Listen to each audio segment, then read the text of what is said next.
अस्सलामुअलैकुम everyone and welcome to my channel. एक question जो एमडी कैट का ऑलमोस्ट हर स्टूडेंट पूछता होता है, that should we make the notes और not. So today I am going to discuss about this topic. So watch the video till the end so that you can know all the pros and cons of this. हर student का learning और memorizing style different होता है। So I am going to share my own experience with you as I appeared in the MDCAT 2023। Okay, तो अब हम discuss कर लेते हैं नोट्स मेकिंग के एडवांटेजेस क्या होते हैं। So point number 1 is when you write something with your own hands it is far easy to memorise it as compare to learning from something that is already written. Why? Because जब आप खुद कोई चीज़ note करते हैं तो आप उसको उन वर्ड्स में नोट करते हैं that you can easily understand. The next question is notes बनाने कैसे चाहिए। तो let's discuss about how to make the notes. So first number point is that do not copy paste. Okay, it's a golden tip. Like आपके लिए teachers, whether you are taking the physical classes or online classes, teacher board पे different points लिख रहे होते हैं and अपना lecture teachers जो तैयार करते हैं वो almost हर student के caliber को mind में रख कर ready करते हैं. First of all तो आपने खुद को जज करना है कि आपको टीचर के लेक्चर में से कौन सी ऐसी बातें थी जो ऑलरेडी मालूम थी और कौन सी ऐसी बातें हैं जो कि आपके लिए न्यू हैं। वो बातें जो आपके लिए न्यू हैं आपने सिर्फ उन बातों को नोट करना है। और टीचर का राइटिंग स्टाइल डिफरेंट होता है, आपका नोटिंग स्टाइल डिफरेंट होना चाहिए। टीचर ईजी वे में इन the form of sentence points लिख रहे होते हैं ऑन द बोर्ड, बट आपने उनको in the form of short bullets note करना है अपने पास। बुलेट पॉइंट्स का एडवांटेज आपको ये होगा कि when you will revise it for once आपके माइंड में पूरा लेक्चर रिवाइज हो जाएगा। ओके, और फिर आप इजीली किसी भी किस्म का एमसीक्यू सॉल्व कर सकते हैं और उसको प्रैक्टिस कर सकते हैं। And MDCAT is all about practising the MCQs. So this was the first tip. अब हम सेकंड पॉइंट की तरफ चलते हैं कि लेक्चर में से कौन सी ऐसी बातें हैं जो आपने नोट करनी है और कौन सी ऐसी एक्स्ट्रा इन्फॉर्मेशन है जो आपने नोट नहीं करनी। सो आपने क्या चीज़ें नोट करनी है, वो चीज़ें नोट करनी है जो आपके बुक में ऑलरेडी मैंशन नहीं है।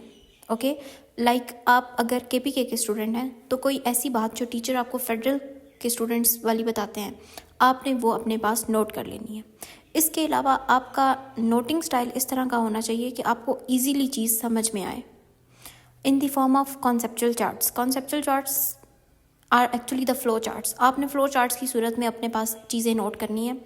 और फिर कुछ ऐसे एमसीक्यूज होते हैं जो टीचर लेक्चर के एंड में देते हैं जस्ट फॉर प्रैक्टिसिंग। ऐसा भी हो सकता है कि वो आपको क्वेश्चन लिखवा दें and ask you to solve it, तो आपने उसको ज़रूर ट्राई करना है एक दफ़ा घर में आके और फिर उन एमसीक्यूज़ को नोट भी करना है ताकि आपको लेक्चर अच्छे तरीके से समझ आ सके और उसका जो मेन कॉन्सेप्ट था आप उसको इजीली ग्रैस्प कर सकें।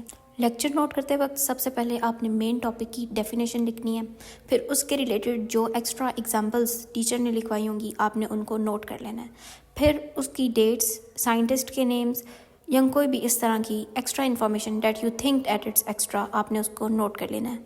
Other than this, like talking about physics, आपने फार्मूला, यूनिट, सिंबल और इस तरह का कोई भी पॉइंट आपको लगे डैट इट्स इम्पॉर्टेंट तो आपने उसको नोट कर लेना है। ड्यूरिंग लेक्चर कुछ ऐसे कॉन्सेप्ट्स होते हैं दैट यू थिंक कि आपने ग्रैस्प कर लिए हैं बट आफ्टर सम टाइम वो आपको भूल जाता है, तो try to write it down. Okay, बिल्कुल रफ सा बेशक आप नोट कर लें। आपने नोट्स ऐसे बनाने हैं जो आपको समझ में आ सके, किसी दूसरे को नहीं, आपने अपने लिए नोट्स बनाने हैं। इसीलिए try to make your own notes. किसी दूसरे के कॉपी किए हुए नोट्स की आपको उस तरीके से समझ नहीं आएगी जिस तरह के आप खुद से लिखेंगे तो आपको समझ आएगी। These are some pictures that I shared with you from my own book. तो ये बायो का चैप्टर था, केमिकल कोऑर्डिनेशन। कुछ चैप्टर्स बायो के ऐसे थे that I completely did from my book because you all know as you are the MDCAT aspirants कि bio is completely theoretical, so आपने उसको याद करना होता है। Concepts are very less in bio as compare to physics and chemistry, तो आप इसको बुक से भी कर सकते हैं। लेकिन बुक पे आपने कुछ ऐसी चीज़ें डैट आर फ्रॉम फेडरल और फ्रॉम पंजाब और फ्रॉम एनी अदर बुक, तो आपने उसको उधर ही नोट कर लेना है, like I did in this chapter as you can see. कुछ ऐसे पॉइंट्स होते हैं डैट आर वेरी इजी, आप उनको सिर्फ एक रीड देते हैं और वो आपको दोबारा से मेमोराइज हो जाते हैं। आपने उनको किसी एक कलर के साथ हाईलाइट कर लेना है। बाकी कुछ ऐसे पॉइंट्स जो आपको बहुत डिफ़िकल्ट लग रहे हैं आपने उनको डिफरेंट कलर के साथ हाईलाइट करना है ताकि आप उसको बार बार पढ़ सकें। एज यू कैन सी कि मैंने यहाँ पे ऑलमोस्ट 2 to 3 कलर्स के हाइलाइटर्स यूज़ किए हैं। यहाँ पे मैंने केमिस्ट्री की बुक में से कुछ पिक्चर्स शेयर की हैं। ये केमिस्ट्री का एक टेबल है इन द चैप्टर सॉलिड्स, जो कि यूजुअली बच्चों को बहुत ज़्यादा डिफ़िकल्ट लग रहा होता है, and no doubt it is a bit tricky. तो आपने इसको, ऑल्थो कि ये रिटन है आपके पास, लेकिन आपने इसको एक दफ़ा खुद से लिखने की कोशिश करनी है। जब आप खुद से एक दफ़ा लिखेंगे तो आपको चीज़ें क्लियर होना शुरू हो जाएंगी और फिर वो आपको ईजिली मेमोराइज होंगी। तो ये टेबल ऑलरेडी बना हुआ है, बट ऊपर आप ग्रीन स्टिकी नोट्स में देख सकते हैं मैंने इसको दोबारा से बनाया ताकि ये मुझे मेमोराइज हो सके। And this table is very very very important because we got almost 3 MCQs from this topic in our MDCAT 2023। और आप ये देख सकते हैं कि मैंने केमिस्ट्री में in both of these pages बहुत ही कम चीज़ें हाईलाइट की हुई हैं। Rest of all are written in my notes and I did it from there.